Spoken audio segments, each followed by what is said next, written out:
Before we begin the story, let us know where you're watching from by leaving a comment below. If you enjoy this video, don't forget to like and subscribe. Have a wonderful day. Enjoy the story. The winter wind howled through the empty streets. As Emma Collins stepped off the last bus of the night, her hospital shift had drained every ounce of energy from her tired body. At 28, she had been working as a nurse for 6 years, always putting others before herself. The thick snow crunched beneath her worn boots as she walked toward the old bus shelter. A habit she had developed over the past months, Emma pulled her thin coat tighter around her shoulders.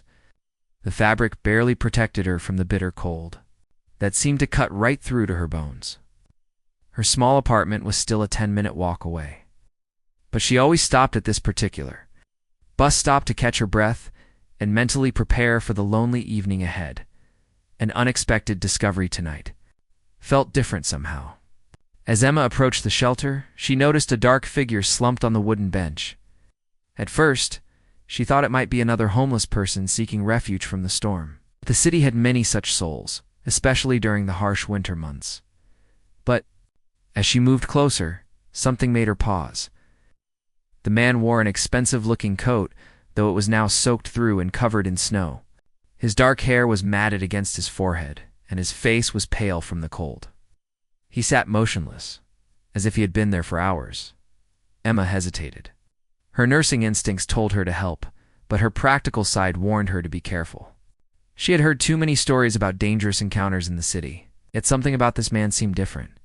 He looked lost, broken, like someone who had given up on life itself. "The decision to help, sir. Are you all right?" Emma called out, her voice gentle but firm enough to cut through the wind. The man stirred slightly, lifting his head to look at her with unfocused eyes. They were deep blue, she noticed, but filled with a pain that went far beyond physical discomfort.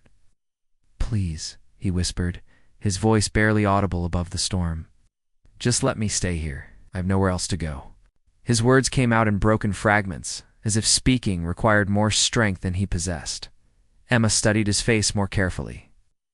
Despite the dirt and exhaustion, she could see that he was probably in his early 30s. His features were sharp and refined, suggesting he came from a world very different from her own. But right now, he was just another human being in need of help.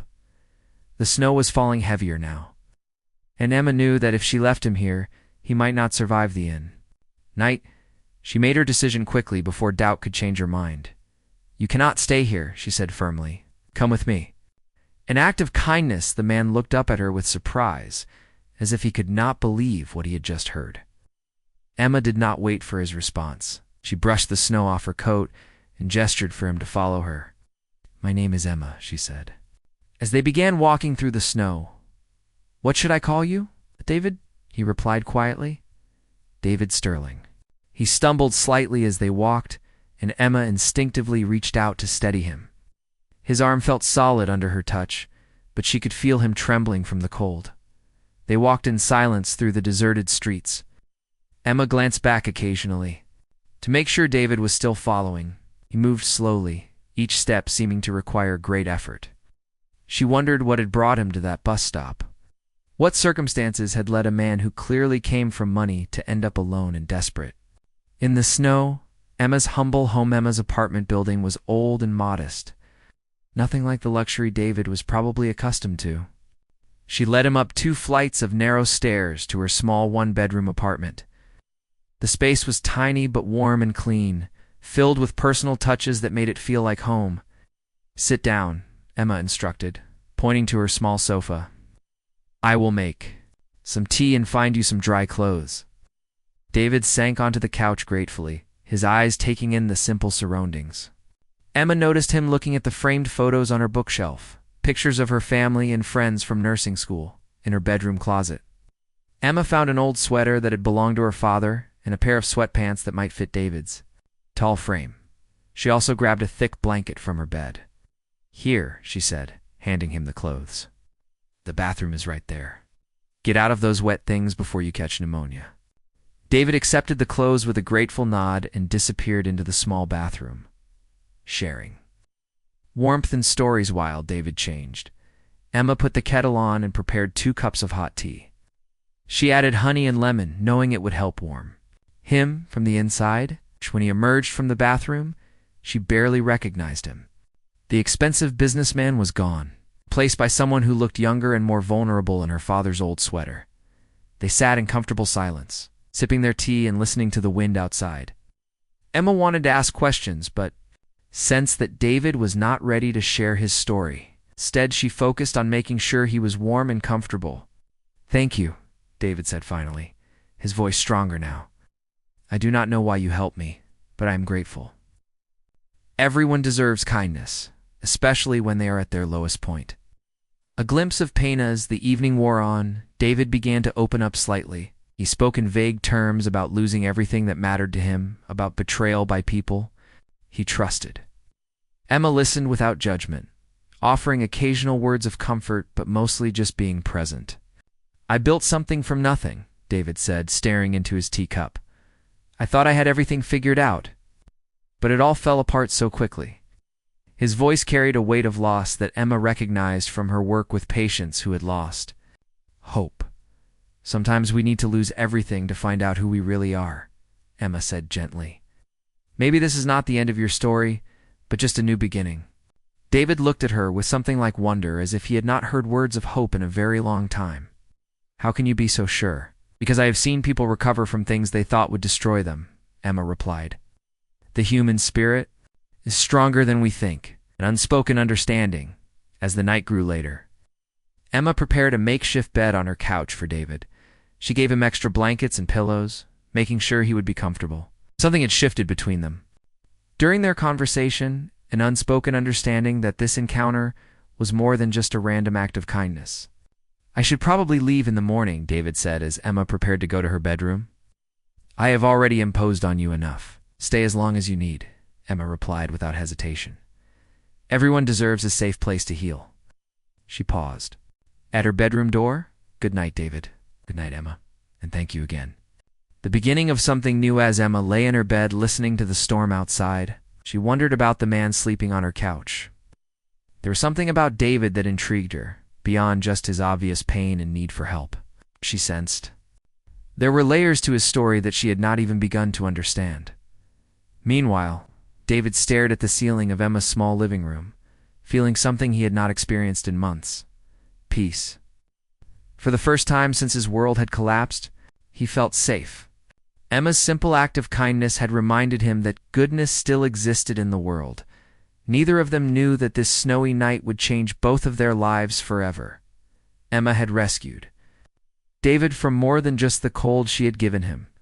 Hope, and David, though he did not yet realize it, was about to discover that sometimes the most valuable things in life cannot be measured in dollars. The snow continued to fall outside, blanketing the city in white silence. Inside Emma's warm apartment, 2 souls who had been strangers just hours before were beginning a journey that would test everything they thought they knew about love, trust, and second chances.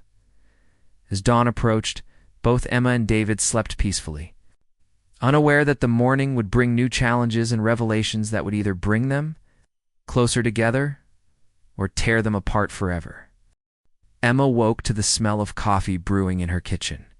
For a moment, she forgot about her unexpected guest, but the sound of movement in her living room quickly brought back memories of the previous night. She found David standing by her small window, looking out at the snow-covered street below. He had folded the blankets neatly and was wearing the same clothes she had given him. "I hope you do not mind," David said, turning as she entered. "I found your coffee maker and thought I would make breakfast." Emma smiled, touched by his consideration. On her small table, he had arranged toast, eggs, and 2 steaming cups of coffee with whatever ingredients he could find in her modest kitchen. "You did not have to do this," Emma said, sitting down across from him, "but thank you." As they ate together in comfortable silence, she noticed that David looked much better in the morning light. The color had returned to his face, and his eyes seemed clearer, though they still carried that deep sadness she had seen the night before, building trust over the following days. David stayed in Emma's apartment while she worked her shifts at the hospital. She never pressured him to leave or asked too many questions about his past. Instead, She simply provided a safe space where he could begin to heal from whatever trauma had brought him to that bus stop. David proved to be a helpful houseguest. Each day, when Emma returned from work, she found that he had cleaned her apartment, prepared small things that needed fixing, or prepared simple meals with whatever groceries she had. He seemed to find purpose in these small acts of service, as if taking care of her home helped him remember how to take care of himself. "You do not have to do all this," Emma told him one evening, as she discovered he had fixed her leaky kitchen faucet. "I am happy to help you without expecting anything. In return, I need to feel useful," David replied quietly.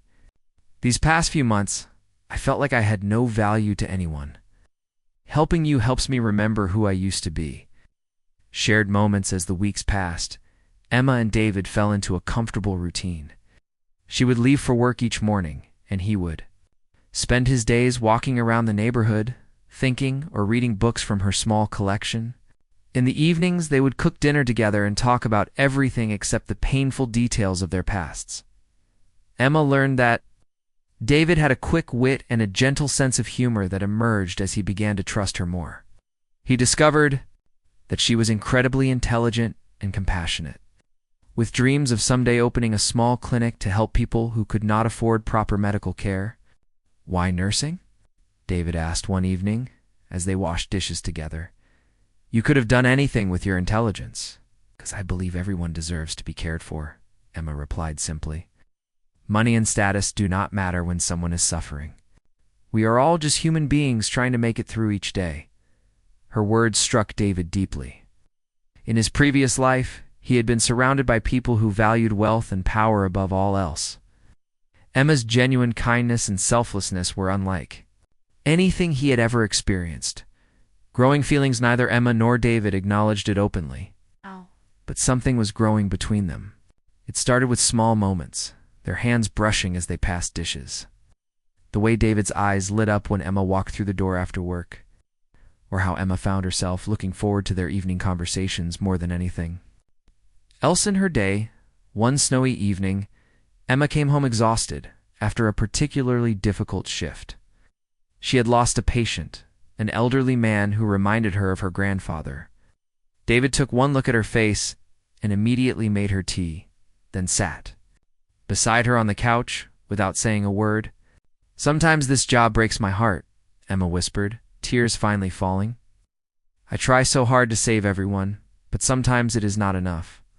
David gently pulled her into his arms, letting her cry against his shoulder. "You cannot save everyone," he said softly. "But you save the ones you can, and that matters more than you know." In that moment, Emma realized she was falling in love with this mysterious man who had brought such unexpected light into her quiet life. David's secret, dirt, and what Emma did not know was that David Sterling was not just any businessman. He was the former CEO of Sterling Enterprises, one of the largest technology companies in the country. 6 months earlier, his business partner and closest friend, Jonathan Wells, had orchestrated a hostile takeover that left David publicly humiliated and financially ruined. The betrayal had been complete. Jonathan had been secretly working with David's board of directors and his former fiancée, Olivia Richardson, to remove him from the company he had built from nothing. They had spread rumors about David's mental health and business decisions, painting him as unstable and unreliable. Within weeks, David had lost everything: his company, his fortune, his reputation, and the woman he thought he loved. The media had portrayed him as a fallen genius who had self-destructed, never knowing the truth about the conspiracy against him. A call from the past, 3 weeks into his stay with Emma. David's past caught up with him. His phone, which he had kept turned off since that night at the bus stop, suddenly rang. The caller was Rebecca Hart, his former assistant, and one of the few people who had remained loyal to him. "David, thank God," Rebecca's voice was filled with relief. "I have been looking for you everywhere. Where have you been?" David stepped onto Emma's small balcony to take the call, not wanting to wake her. "I have been figuring things out," he said quietly. "What do you want, Rebecca?" "I have news," she said urgently. "Thomas Mitchell, your lawyer, has been investigating the takeover. He found evidence that Jonathan forged documents and manipulated the board votes. David, you can get your company back. David felt his heart racing. The possibility of reclaiming his life, his reputation, everything he had lost, was suddenly within reach. But as he looked through the window at Emma sleeping peacefully on her couch, he realized that going back to his old world might mean losing the best thing that had ever happened to him: the weight of truth the next morning. David struggled with whether to tell Emma the truth about who he really was. He watched her getting ready for work, humming softly as she pinned her hair back, and wondered how she would react to learning that the broken man she had rescued was actually one of the most famous businessmen in the country.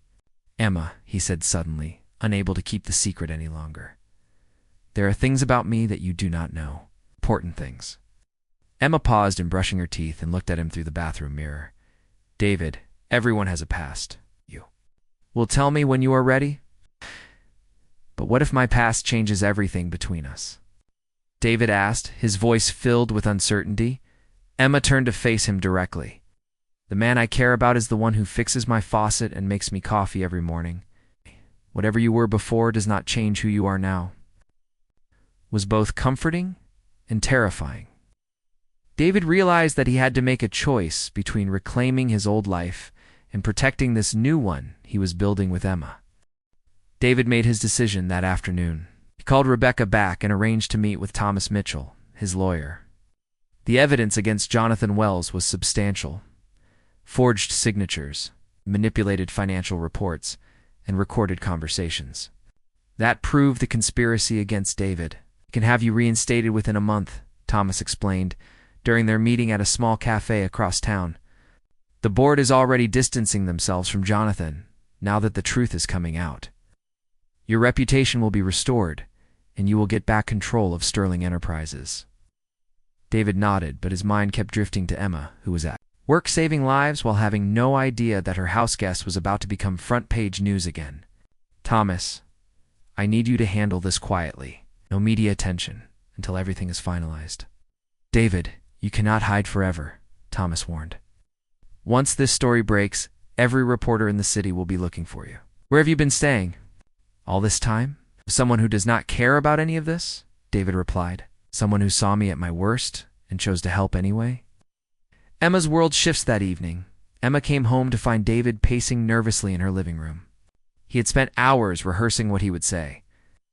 But when he saw her tired smile after another long day at the hospital, the words seemed inadequate. "Emma, we need to talk," David began, his voice serious. "I have not been completely honest with you about who I am." Emma set down her bag and gave him her full attention. "Okay, I am listening. My full name is David Sterling. Until 6 months ago, I was the CEO of Sterling Enterprises. You might have heard of it. We developed medical software that hospitals around the world use." David watched Emma's face carefully as the recognition slowly dawned. "Sterling Enterprises," Emma repeated slowly. "The company that donated all those computers to our hospital last year?" David nodded. "That was your company?" "Yes, and the man who supposedly had a breakdown and lost everything. That was me too, except it was not a breakdown, Emma. I was betrayed by people I trusted, and they took everything from me." The truth revealed, Emma sat down heavily on her couch, processing this information. She remembered the news stories about David Sterling, the brilliant young CEO who had seemed to have everything before his dramatic fall from grace. The media had painted him as unstable, someone who had cracked under pressure. "So when I found you at that bus stop," Emma said quietly, "you were not just any homeless man. You were David Sterling." "I was nobody," David corrected. "David Sterling was gone. You saved David, just David. The man who needed help and had nowhere else to go." Emma looked at him for a long moment, studying his face. "Why are you telling me this now?" "Because I have a chance to get it all back," David explained. "My lawyer has evidence that proves I was framed. I can reclaim my company, my reputation, everything. But Emma, I need you to know that getting my old life back might mean losing this one." The media stormed 3 days later. The story broke across every major news outlet. David Sterling innocent. Evidence reveals corporate conspiracy. Within hours, reporters were camping outside Sterling Enterprises, trying to get comments from board members and tracking down anyone connected to David's story. Emma first learned about the media attention when her coworkers at the hospital started asking if she had seen the news about Sterling Enterprises. She watched the coverage during her lunch break. Seeing David's photo flashed across the screen as news, anchors discussed his vindication and impending return to power. When she arrived home that evening, there were 2 black cars parked outside her building. As she climbed the stairs to her apartment, she could hear voices inside. Emma opened her door to find David dressed in an expensive suit, sitting across from 2 men in similar attire who were clearly lawyers or business associates. David stood immediately when he saw her. "These are my advisors. We're just finishing up." The men gathered their papers and left quickly, nodding politely to Emma as they passed. When they were alone, Emma noticed how different David looked in his suit. He was transformed back into the powerful businessman she had seen in the news photos. And suddenly, the man who had been fixing her faucet seemed like a stranger, growing distance. Over the following week, David's life became a whirlwind of meetings, legal proceedings, and media interviews. He still stayed at Emma's apartment, but now he was constantly on phone calls or rushing off to appointments. The quiet evenings they had shared seemed like a distant memory. Emma tried to be supportive, but she felt increasingly out of place. In David's world, when he invited her to dinner at an upscale restaurant to celebrate his legal victory, she felt uncomfortable among the wealthy patrons and elaborate surroundings. "This is not me, David," Emma said quietly as they walked home. "From the restaurant, I do not belong in that world." "You belong wherever I am," David replied, taking her hand. "Emma, none of this means anything without you." But Emma could see the gap widening between them. David was receiving job offers from major corporations, invitations to exclusive events, and requests for interviews from national media. His old life was calling him back. She wondered if there would be room for a simple nurse in his restored world. The final test, the test of their relationship, came when Victoria Cross, a prominent socialite and business journalist, published an article questioning David's judgment during his lost months. The article speculated about where David had been hiding and suggested that his mental state during that time raised questions about his fitness to lead a major corporation. Emma read the article online at work and felt sick to her stomach. Victoria had clearly done her research, and while she had not identified Emma by name, the implications were clear. David's relationship with an unknown woman of modest means was being portrayed as evidence of poor judgment. That evening, David came home to find Emma packing her few belongings into a suitcase. "Emma, what are you doing?" "I am making this easier for both of us," Emma said without looking at him. "That article was just the beginning. Your reputation cannot survive being associated with someone like me, someone like you." David's voice was filled with anger. "Emma, you are the best person I have ever known. You saved my life. And now I need to step aside so you can reclaim yours," Emma replied, tears starting to fall. "David, I love you, but I love you enough to let you go." The choice, David tried to convince Emma to stay, but she had made up her mind.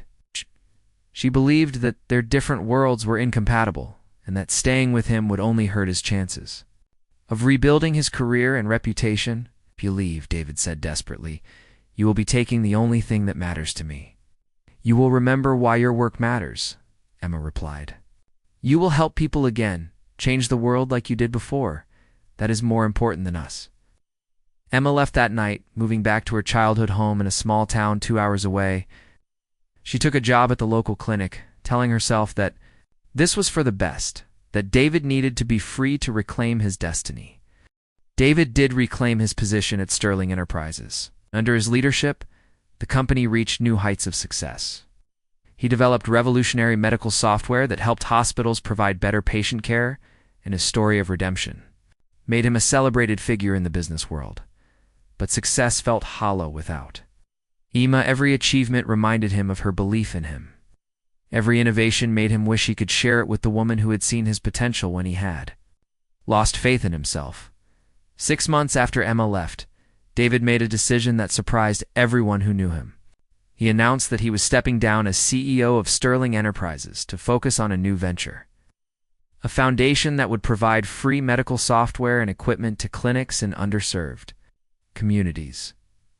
The reunion David's first stop was the small-town clinic where Emma worked. He arrived unannounced on a snowy morning that reminded him of the night they first met. Emma was in the middle of treating a patient when the receptionist told her someone was asking for her. She found David standing in the waiting room, looking nervous and hopeful. He was wearing jeans and a simple sweater, looking more like the man who had fixed her faucet than the powerful CEO he had become. "David, what are you doing here?" Emma asked, her heart racing. "I came to offer your clinic a partnership with the Sterling Foundation," David said formally. Then his voice softened. "And I came to ask if you might be interested in running it with me." Emma stared at him in disbelief. "David, you cannot just give up everything you worked to get back." "I am not giving up anything," David replied, stepping closer. "I am choosing what matters most. Emma, I spent 6 months in that world without you, and I realize that all the success in the world means nothing if I do not have someone to share it with." A new beginning Emma looked into David's eyes and saw the same man who had sat in her kitchen sharing quiet dinners and gentle conversations. "Are you sure about this? Could have anyone do anything?" "I want you," David said simply. "I want the life we started building together. I want to use what I have learned to help people who need it most, just like you do every day." Emma felt tears streaming down her face as she realized that David had found a way to bridge their two worlds. "What about the media, the criticism?" "Them talk," David said, reaching for her hands. "The only opinion that matters to me is yours." 6 months later, Emma and David were married in a small ceremony attended by the patients and staff of the clinic where they had reunited. The Sterling Foundation became one of the most successful charitable organizations in the country, providing medical care and technology to communities that had been forgotten by the rest of the world. Full circle on their first wedding anniversary, Emma and David returned to the bus stop where their story had begun. They had bought the small apartment building across the street and converted it into a shelter for people experiencing homelessness, ensuring that no one would have to spend a winter night alone and desperate as David once had. "Do you ever regret it?" Emma asked, as they stood in the same spot where she had found him collapsed in the snow. "Giving up the corporate world?" David pulled her close, looking at the warm lights glowing in the windows of the shelter they had created together. "I never gave up anything important," he said. "You taught me that the only wealth that matters is the love we share and the lives we touch." As snow began to fall again, just as it had that first night, Emma and David walked home together, knowing that sometimes the best things in life come from the most unexpected places. Their love had been tested by wealth and poverty, fame and anonymity. But it had survived because it was built on something more valuable than money: the simple, human need to care for one another. The man who had once measured his worth in stock, prices and profit margins had learned that true success meant something entirely different. And the nurse, who had always put others first, had discovered that sometimes the greatest gift you can give someone is the chance to give back to you. Their story had come full circle, from a snowy bus stop to a life filled with purpose and love, proving that the most powerful force in the world is not money or fame, but the simple act of one human being choosing to help another when they need it most.